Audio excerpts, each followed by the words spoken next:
In case you guys don't know who I am, my name is Chiffon, and I'm a caregiver with a heart to care. And it's very important for self-care when you're a caregiver and learning things new. And so during the month of April, I started planting.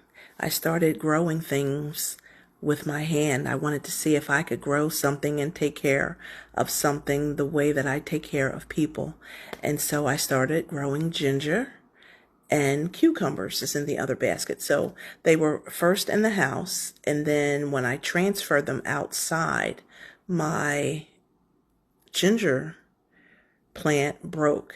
And I was going through Facebook and I found this gentleman who had a hack on how to fix your branches when they break, your limbs when they break on your plant. And so he said you needed to wet it first with water, and then you needed to get some cinnamon, and you needed to put the cinnamon on where the break is at. The cinnamon apparently keeps out bacteria, keeps bacteria from growing.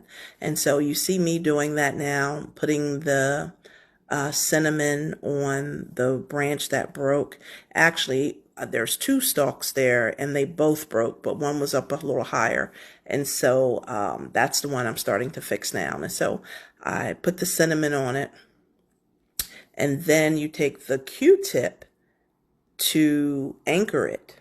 To anchor the broken limb, you stand it back upright. You take the Q-tip to anchor it, and then you tie a string around it to keep it upright. I had some difficulties keeping the string on this, but I finally was able to get it. And so I tied that up. And then I started working on the other piece that broke off. You'll see me doing that in a moment. But I just couldn't do that piece. That was too low in the soil where it broke off at. And so I just basically just pulled it off. You see how it just fell over like that? And so at first I tried to stand it up. I tried to put the cinnamon on it. I tried to brace it with the Q-tip. But because it was so low in the soil, I could not do it. And so what I wind up doing is just snapping that off. And then I planted that in the soil to see if that would grow. Well, a couple of weeks passed or a couple of days passed, and it wasn't growing at all. That one that I had broken off and put it in the soil itself, it really didn't do anything. So I wound up just disposing of that. And then I did the other one. And 3 weeks later, this is what it looked like. Look at that. You see how tall that is?